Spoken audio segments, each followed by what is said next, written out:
मोहतरम बुजुर्ग दोस्तों, আল্লাহ সুবহানাহু ওয়া তাআলা হাসরের ময়দানে সমস্ত জিন এবং সমস্ত ইনসানদের একদিন হিসাব নেবেন, রোজ হাসরের দিনে। আর ওই হাসরের ময়দানে বিচারের দিনে অনেক রকমের ঘটনা ঘটবে। তার মধ্যে একটা ঘটনা হাদিসের মধ্যে উল্লেখ এসেছে যে আল্লাহ সুবহানাহু ওয়া তাআলা দুইজন গুনাহগার ব্যক্তির হিসাব নেবেন। তাদের গুনাহের পরিমাণ অনেক বেশি হবে, আর তাদের বিচার হওয়ার পরে অবশেষে জাহান্নামের ফায়সালা হবে। আর আল্লাহ সুবহানাহু ওয়া তাআলা উভয়কে বলবেন যে তোমরা যাও, জাহান্নামের দিকে চলে যাও। তখন উভয়ই জাহান্নামের দিকে ছুটতে লাগবে।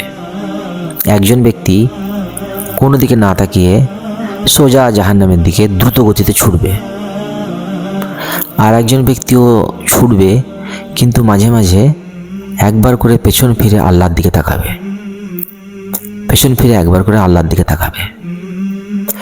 তো আল্লাহ সুবহানাহু ওয়া তাআলা উভয়ের আচরণ দেখবে, তারপর ফেরেশতাদেরকে বলবে যাও ওদেরকে আবার আমার সামনে নিয়ে এসো। তারপর উভয়কে আবার আল্লাহর সামনে নিয়ে আসা হবে। আল্লাহ তাআলা প্রথমে একজন ব্যক্তিকে জিজ্ঞাসা করবেন যে তোমাকে নির্দেশ দেওয়ার সঙ্গে সঙ্গে তুমি একবারে দ্রুত গতিতে ছুটে জাহান্নাম দিকে চলে যাচ্ছিলে, কি ব্যাপার?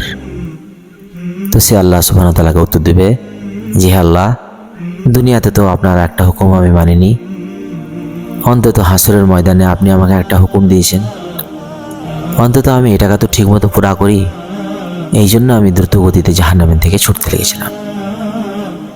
আর দ্বিতীয় ব্যক্তিকে জিজ্ঞাসা করবে যে তুমি যখন ছুটছিলে তখন একবার করে পেছন ফিরে কেন তাকাচ্ছিলে?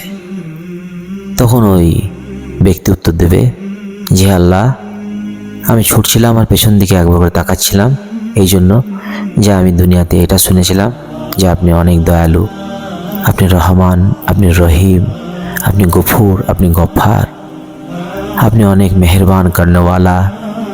এই জন্য আপনার দিকে আমি বারবার তাকাচ্ছিলাম যে আপনি আমাকে ডেকে নেবেন, আপনি আমাকে জাহান্নামে পাঠাবেন না, আপনি আমার প্রতি দয়া করবেন, আপনি আমার প্রতি অনুগ্রহ করবেন। এই আশাতে আমি আপনার দিকে বারবার পেছন ফিরে তাকাচ্ছিলাম ছোটার সময়। তো আল্লাহ সুবহানাহু ওয়া তাআলা উভয়কেই জান্নাতের ফায়সালা করে দেবেন।